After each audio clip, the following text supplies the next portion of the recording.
They call us the friendly city. I don't feel too damn friendly right now. I don't feel too friendly.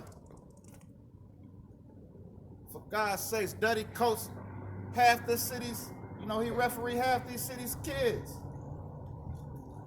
He lightweight coached them while he was refereeing. You know, hey, you did this wrong, man, you know. White, black, Mexican. It ain't about race. Unless that's uncovered later on down the road, it's about what's right and what's wrong. And what's wrong is that nobody downtown is telling us a fucking thing. Gotta stand up, y'all. If we be quiet, then what's the use? My name is Walter Colley. Everybody, y'all, have a good day. I love y'all. All right, all right. All right. Hey, no justice, no peace. I want to qualify and say that it's not about a black or a white thing. It's about a wrong or a right thing. However, if we find evidence that it is about a black and a white thing, then it's compounded, meaning that you look at it on face value, it's not about a black or a white thing. It's about just getting justice. But when you examine it closely, you see that if Dutty had been a white person, somebody would have went to jail that night. Okay, we can't put our heads in the sand on this. Because he was a black man, he was valued as less amongst the law enforcement community that protected their own. Now, it's not about a black or a white thing, but it's about a wrong or a right thing. But if you got, after examination, if you see race involved in it, then you got to call it what it is. You can't be afraid to call it what it is. Let's go. Next person. Come on, brother. I remember you when you was a little shorty back in the day. I got a little song we gonna sing. So I'm gonna tell y'all like what the verse is, and we're gonna follow along, all right? So we'll go. They said we all equal, but they killing our people. No justice, no peace, no. Show my brother now he gone. No racist police, no. Ah, best hold up. Let me get this. What you get on yourself? You got on YouTube. You got on YouTube. Go ahead, bro. We bearing with you. You sound good. Yo.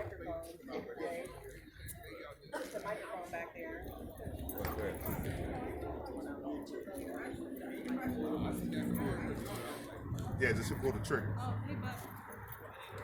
Just pull the trigger. Let's push it. Just pull the trigger. Push the button.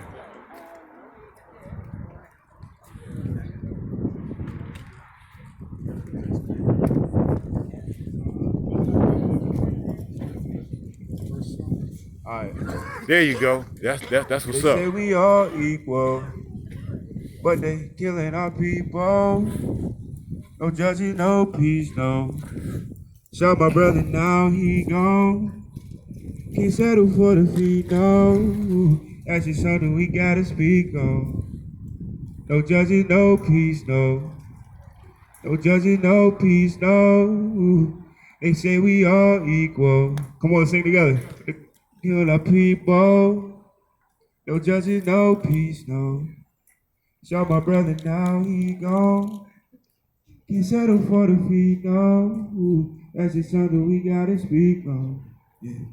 No judges, no peace, no. No judges, no peace, no. They say we all equal. Come on, let's clap. People, yeah. No judges, no peace, no. Shot my brother, now he gone. Can't settle for the fee, no. That's just something we gotta speak on. Yeah. No judges, no peace, no. Yeah.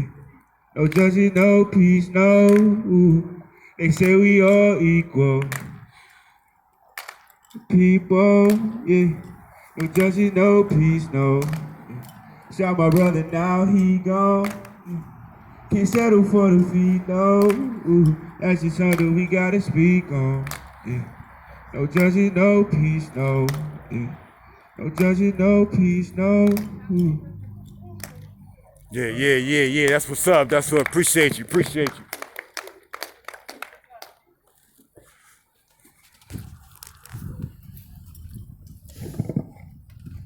I gotta again say that we are blessed to be able to be here. And look, I'm just talking for filler space. I want somebody else to come up and share with us about Charles Dutty Echols. I really didn't know the brother that well. I had met the brother in passing. And after this happened, I began to ask questions about him. And I heard that he was a referee, as the brother indicated today, that he was doing a lot of good community work with the children. And that's the kind of brother we want to make sure we have around, because every brother ain't doing that. So that moves me even more so to make sure that I was out here to show love and respect for one of the good brothers. We sometimes we beat up on one another and put one another down. So we have to uplift our brothers and sisters, and uplifting them, we uplift ourselves. So I'm here today. I want somebody, come on, somebody step forward and share with us a little bit more on Charles Dutty Echols, what they have to say. You want, brother, you want to get back up here again? Yeah, but We want to make sure that we get everything on the record. I mean, it's dealing with the situation, but not about that. I mean, Well, let's call it an open mic, okay? Charles Dutty Echols, and now it's an open mic discussion and we got plenty to talk about. Years and years of gentrification, the stealing of our people, and I ain't talking about all the way back in Africa. I'm talking about today. And Charles Dutty Echols, to me, was another situation where one of our people was stolen from us. So justice for Charles Dutty Echols. Here you go, Brother Fred. What I want to say is where we go through life, and from a young person, we go by what everybody else is telling us. So we basically see the world through somebody else's eyes instead of seeing it through our own. But when we see it through our own eyes, we notice that everything ain't made up like it was talked out to be. So in a situation to where a man was killed, where it was done at a place to where they know who did it and how it was done. I mean, that's simple. That's like 1 and 1 is 2. To where what other evidence do you need to make an arrest? And what I sit there and see is that the higher ups, that they would rather keep people down. Because if you have no idea of what you actually can do, and what they can do, and what they can't do, we're going to keep on falling for the same trick. Because what they're going to do is tell you, no, that is not how the law is. This is how it is. Well, tell me, how did you come up with that? They can't give you an answer. If they can't give you an answer when you asking a question and always avoiding it, that means that they don't know the answer or they're hiding something, which is both leading to falsehoods. So what I'm saying is, from now on, start understanding what's going on with the laws in our communities. To where, even if Brother Shabazz, because he's smart, Brother Coleman, he's smart, and they know a lot about the justice system. That maybe on that website can start putting up the rights that we have as individuals in the United States, to where this won't happen. And even if it starts to happen, you have the strength, the power to fight back. You know, when I was younger, my mom told me that God likes to hear his own words back to him. All right? That's God. He's all knowing. He's all powerful. He created us. He loves us. All right? Now, if you question the devil, he gets mad. If you sit there and try to question the devil what he's saying, because he already knows it's a lie. He's going to get upset. He's going to try to fight. He's going to try to manipulate you into doing something that is against what you're fighting for. So what I want to say is today, when we go out there, protect one another. Look out for one another. Because apparently they wouldn't. In this situation, we already see to where they're supposed to protect all citizens of the United States, no matter of race, color, creed, sex. You're supposed to be protected. We all have rights with that. But here's a situation where all those rights were taken away. Why? Can't give an answer why. Nobody can give an answer why. And the reason why is because they don't want you to know the answer. Because that truth will set them back. Because if you sit here telling people that I'm a king and I love you, but then I get arrested for something that shows that it's contradicted, that's going to make it look, they're going to sit there and say that everything you say is a lie. So they try to protect those lies. So hopefully we can come out and bring out everything about this, not only for today, but to make a better tomorrow. And thank you. I want to state real quickly, once again, I'm here as a spokesperson for Souls for Justice, which is a new formation that came out of an old formation, an older formation that started back in 2007, responding to a hate crimes case in Charles. The previous formation was called Black Unity Coalition. And I want to say this very clearly that I partly grew up in Pennsylvania, and I had a strong pro-black seasoning. I had black history in school. I say these things because when you suffer from injustice, it is important to have a strong identity. It's not a black or a white thing, once again, but a wrong or a right thing. And you can figure out whether it's wrong or right if you have a strong black identity based on the true history of your predecessors. Our history is greater than slavery. It's always important for me to say that because we don't want to go back to that state, but we do have to recognize that state for what it was and the aftermath of it, where it has contributed partly to the condition that we're in, and we haven't received justice for it. In 2011, with the help of two of my good friends from Fairmont, Lawana Logan and Amy Rose Park, we pulled off the National International Day of Action and Unity in collaboration with cities all throughout the nation, where we came out against gentrification, which was the destruction of black communities all throughout the country due to the crack epidemic, and we called for reparations back in 2011 in a town hall meeting in Morgantown. So Fairmont has always showed love to me, so I gotta come back over here and make sure I show love to Fairmont. It really ain't a Morgantown-Fairmont thing. It's the upper Monongahela River that starts right here in Fairmont. So Fairmont is special to me, or what is called Fairmont. It's special because it's the beginning of the Monongahela River. So to all those who came from out of town, came back in, I got love for you. And I also want to say once again, thank God for that I'm able to be. Is that Sister Raquel?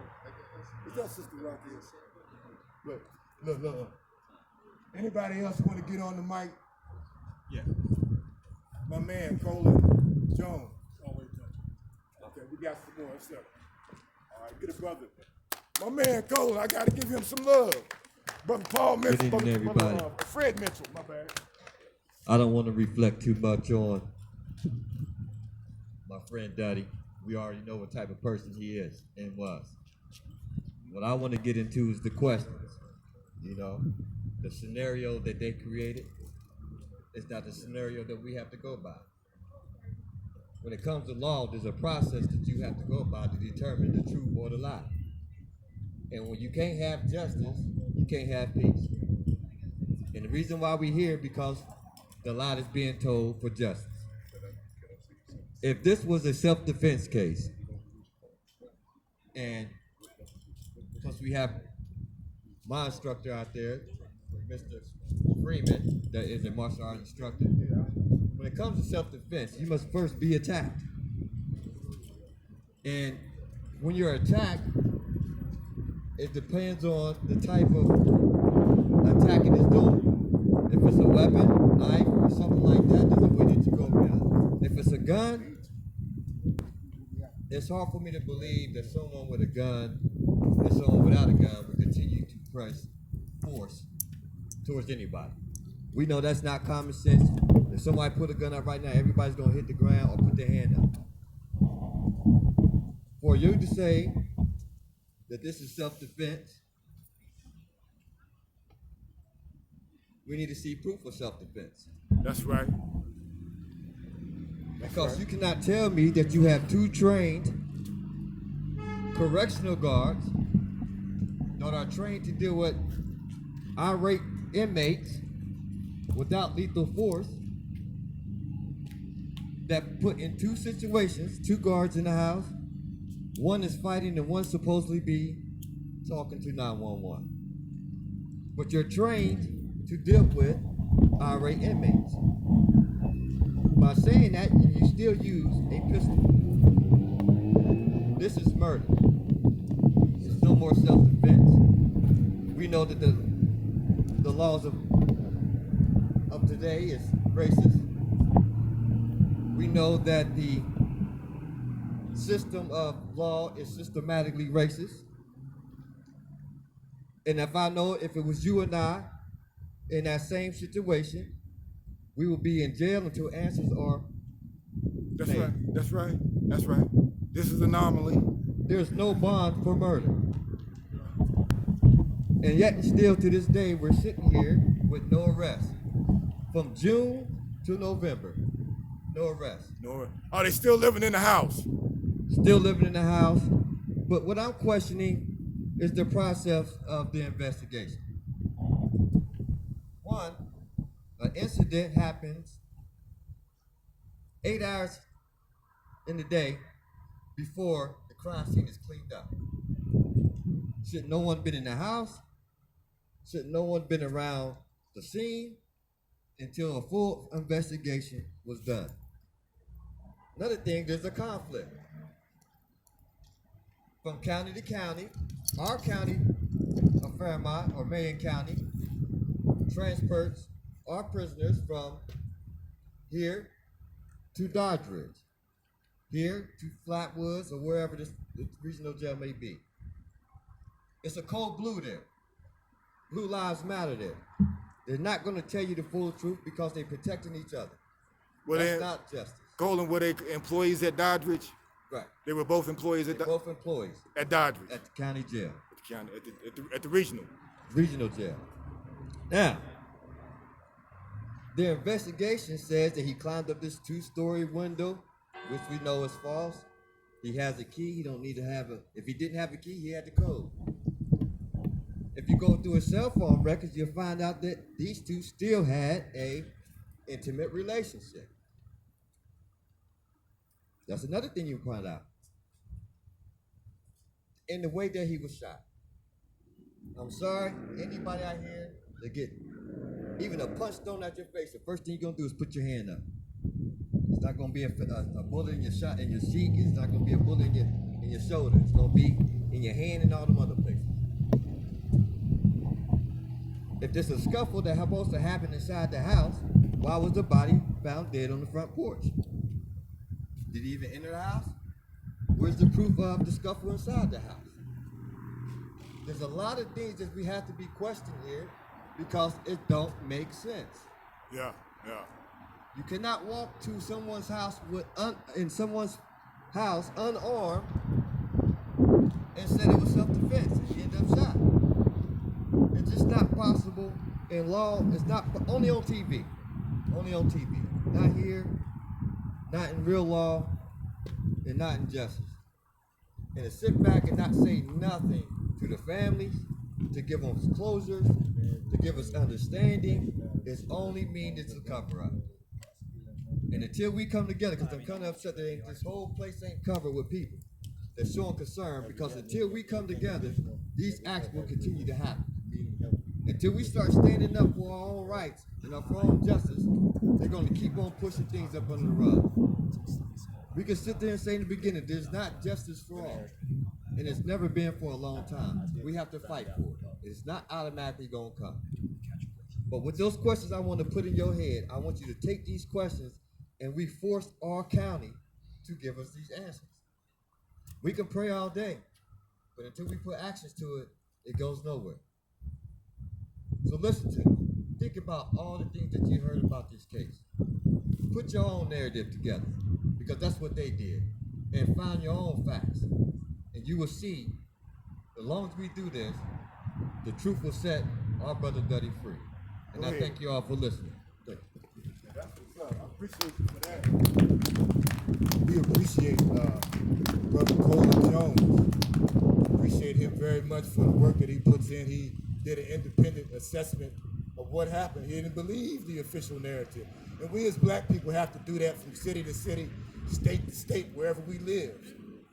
Again, we have to develop warriors, or else we'll be in slavery all over again. So look around and support your warriors, not your lawyers, because ain't none of them here. But we do need a warrior lawyer for the Charles Dutty Echols family, and we'll be looking for one. Because we checked locally and look like we don't have one locally. Brother, you on post, you ready? We want to hear from you. Yes, sir. We got another brother. He's gonna give us his name, tell us who he is, and why he's out here for justice for Charles Dutty Echols. Yes, sir. Most people know me, Gary Freeman, growing up, knowing a little bit of Freemans.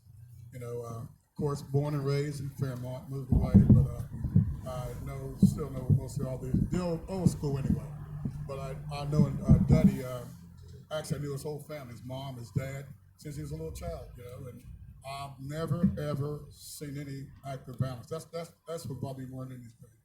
There's nobody came out and said that he was violent. You would think somewhere along the line that all these interviews with someone would have said, well, hey, he was violent or something. But he took karate from me years ago, and even helped the beginner, helping the beginner. I mean, he was that kind of guy, and I just don't get it. I don't get it. And a lot of you might not remember this, but I'm going to share this story with you. Years ago, up on Chicago Street, when that young girl got killed in a house, I just dropped her off, headed for work. Well, they had called me, my brother had called me in the mine. I was at work, and he told me that she had got killed, And I asked my brother Jay, I said, well, who do they think the suspect was? They said you. I found out later from my neighbors that they come out, I was in at Fairmont at the time, they come out of Fairmont and had my house surrounded with their guns out. So, I mean, they can do that, but they can't solve a murder right here in Fairmont, And just to show, you don't want to be racial about it, but it don't make sense to me. Only thing that probably saved me that day is I was at work, and if I was at home, I'd probably been shot, not even standing here right now. Probably had a chance to even tell my side of the story. I walk a lot out to Middletown Commons, and everybody knows that Dutty was real good friends with this guy that on the next level, the wine place, whatever. So as I was walking past her one day, I was talking to the guy, and I asked him, has he heard any more updates? And his first thing was, well, he said the White House police said it was murder. And you don't hear nothing, I've never heard nothing one thing on in the news, anything about them interviewing the cop from Whitehall. I think he's the first one on the scene. Good point. Good so point. Why isn't his interview anywhere? Good point. So initially, Whitehall police responded to this before the sheriff's department got there. That's my understanding. And the guy told me his exact words was, he said the White House the Whitehall Police, which is only probably 10 minutes from there, maybe 15 minutes from where the house was at, probably at that time, said that it was murder. That's the exact words to me. So, but we never heard that anywhere. Never seen that interview. At least I haven't seen an interview at all that they had talked about the Whitehall policeman. So that's very interesting. Well, thank you for that information, brother. But anyway, like I said, we just have to continue to pray that God have His way and we get some kind of justice here. Yes, we sir. need justice. And the sad part of all is that this whole parking lot should be filled. Because guess what? It can happen to any of us right here, and the ones not here. That's right. Thank you. That's wonderful. Wonderful, brother. Wonderful. Give that brother a hand. Appreciate you, black man. The fact that you're here, the fact that we're here. Plus Precious. Precious is your granddaughter. Right, okay. The fact that we're here, we represent those that wanted to come but couldn't get here. Sometimes you can't get everybody. Okay? But the fact that we're here, we'll represent the many that wasn't able to make it. Precious, come on back and give us some love, sis. We need a DJ. I know we got DJs here. Come on, sis. We want you to say a little bit more about your daddy, and we got a few facts. Give us some facts that we need to be able to have, sis. Come on over here. Get you on camera. Get you on camera. You're beautiful, so you might as well get on camera.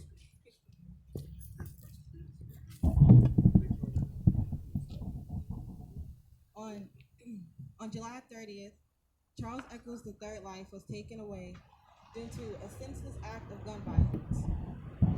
The night of my father's murder, no arrest was made, and still at this time there has not been an arrest made. There was no weapon found on Charles Echols, but there were weapons found on both suspects. I believe they are trying to protect these two individuals because they worked at a prison together. I was told by the prosecutor that at this time, this is not murder, but it is a homicide. And I was also told by the prosecutor, it looks as if this could possibly rule in their favor as self-defense. I want to know, how is this possible when I was told by the prosecutor that no autopsy and no ballistic tests have come back yet? At this time, the prosecutor has stopped answering my calls and voicemails. I feel there are a lot of cover-ups and that an arrest should be made. Charles Echols will always help anyone in any way that he could, and he did not deserve to have his life stolen from him. We all lost so much in one person, and I'm sure I speak for everyone when I say that we want justice for Charles Echols. That's right. That's right. Beautiful. Beautiful. Now that's what the sisters do. Appreciate it, sis. I want to give you a hug, but let me give you this. There you go. Yes, come on. We need some singing. You know how to do it? We got somebody that's going to sing. Justice for Charles Dutty Echols.